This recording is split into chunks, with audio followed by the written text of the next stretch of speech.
Step 1. Develop a relaxing bedtime ritual. When you think about it, we all learn to sleep by routine.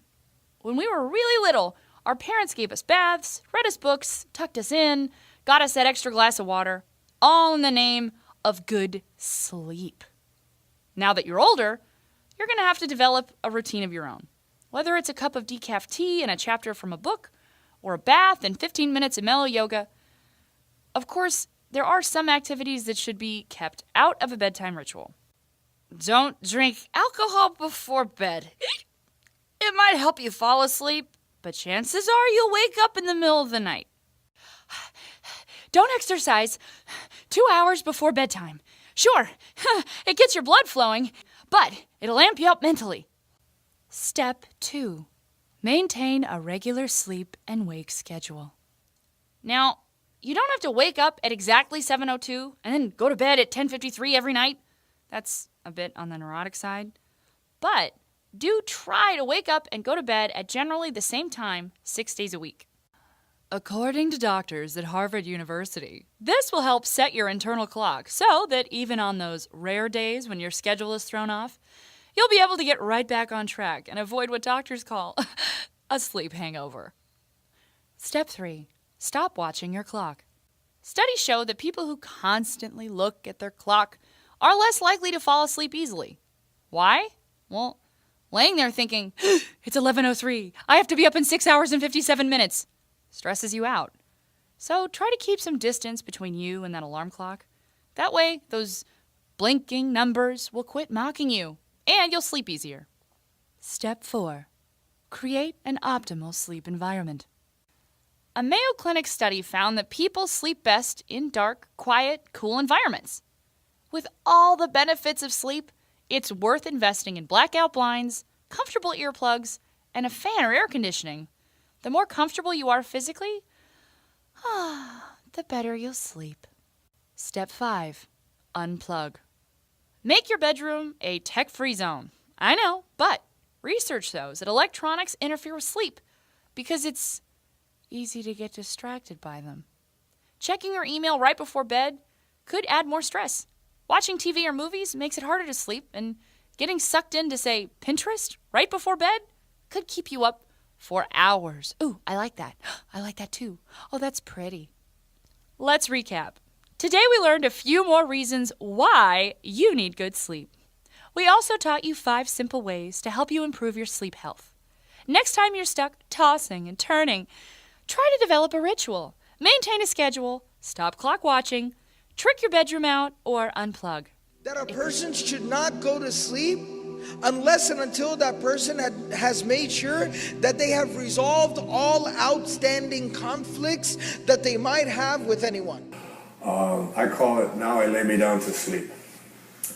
And it is about the most practical of all of the 5 Wishes Fulfilled foundations. This is something that you can do when the show is over, tonight, when you go to bed. In the book of Job, there is a very important statement. The statement says, in a dream, in a vision of the night, when deep sleep falls upon men while slumbering in their beds, then he opens the ears of men and seals their instruction. Your subconscious mind is most comfortable when you are unconscious. You are unconscious when you are in your sleep state. And in your sleep state, your subconscious mind is busy at work. And it's so important, I call it the last 5 minutes of your day. So you get into bed every day, you get into bed, you're getting ready to go to sleep. And you are now you're in that state between being awake and being asleep where you're getting drowsy and you are going to marinate for the next 8 hours in your unconscious, subconscious mind. You're preparing your marinade. And the question is, how do you want to prepare yourself for having your instructions sealed. Your ears are opened and your instructions are sealed. So most people use the last 5 minutes of their day as they're about to enter into sleep to review all of the things that they don't like, and all of the things that didn't work, and all of the people that hurt their feelings, and all of the stuff that is going on in their life that they wish weren't happening. This is their worry time. This is the time when you fill your mind with all of this stuff, and then you go off into sleep, and he opens your ears and seals your instructions while you are slumbering. That's right out of the book of Job. So what you want to do is reverse this practice, because your subconscious mind is listening to how you are asking the universe to provide for you what it is that you would like to attract or manifest into your life.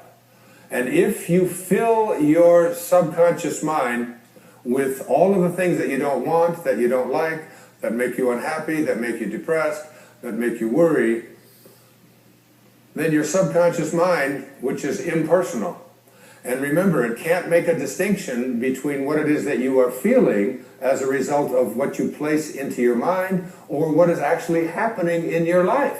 It doesn't distinguish one from the other. It's totally impersonal. It's just open to suggestion. And here you are suggesting to your subconscious mind, which will, when you awaken, you will align with the universal subconscious mind, the one mind. You know, there's millions of people out there in the world. There's millions of you watching this program. And you can see the difference between each and every one of you on the basis of your appearances.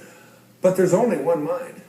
That's what the great spiritual texts all teach us. So now, if you program your subconscious mind to tell yourself, to go over all the things you don't want, all the things you don't like, all the things that shouldn't have happened, all the ways that you were mistreated, all about how terrible the economy is. And, you know, we live in a fear-based world.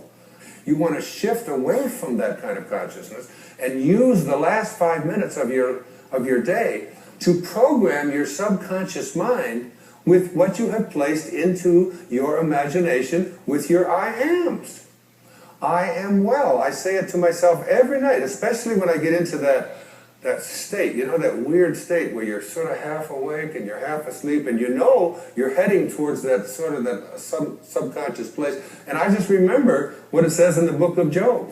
I don't want my instructions sealed by going over, I am sick, I am poor, I am unhappy.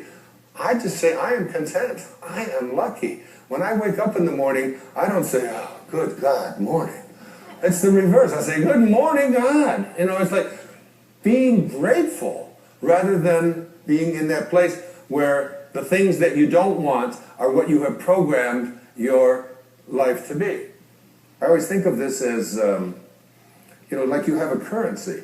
And if I were to give you currency to go out and purchase what you want, and every place you went, you took this currency that you have to purchase what you want, and you purchase what you don't want, and then when you get home and you wonder why your house and your life is filled with everything that you don't want, it's because you're insane. That's just insanity. It is. I mean, why would you take the currency that you have to buy what you do, that's there for what you do want, and spend it on what you don't want? Well, the currency that you have for attracting into your life what you would like to have are your thoughts and your imagination and your I ams, your God consciousness. Why would you use it to say, I am unable, I am unlucky, I cannot, I will not? You're throttling, that's what it says in the I am discourses, you're throttling that great I am presence that is located within you. And so the last 5 minutes of your day, as you're about to marinate for 8 hours in your subconscious mind with your unconscious state, you want to go into that state. Even if your senses tell you, oh, you're just fooling yourself and so on. You don't want to use your senses and the internet and other people's opinions, what you see, what you hear. You want to let go of all of that and recognize that anything that you want to attract or create for yourself in your life begins with what you have placed in your imagination and have assumed the feeling of that wish fulfilled, and now you're going to practice it because you want. I've been trying to getting stuff out of your subconscious mind is a big job. It really is. Most people are just not willing to do what it takes. I still can't get the Morse code out of my subconscious mind. I need to have a major deprogramming thing. There's that exit sign. It's always there. But that's just harmless. What isn't harmless is, placing into your subconscious mind all the things that you're reviewing about what you don't like, about what didn't happen, about who mistreated you, about how sad you are, about how this can't happen. You are a creator. Neville put it this way. He said, the feeling which comes in response to the question, how would I feel were my wish realized, is the feeling which should monopolize and mobilize your attention as you relax into sleep. How would I feel were what it is that I would like to attract and create? And I don't care what it is, whether it's about the condition of your body, the disease state that you're in, the fact that you've been overweight for 3 centuries or 3 decades or whatever it is, the fact that you've been addicted, you ignore it. Even if you're drinking the coffee and doing the drugs and drinking alcohol or eating the sugar and so on, ignore what your senses tell you. Ignore what you see on the scale. Ignore all of that and say, I am sober. I am healthy.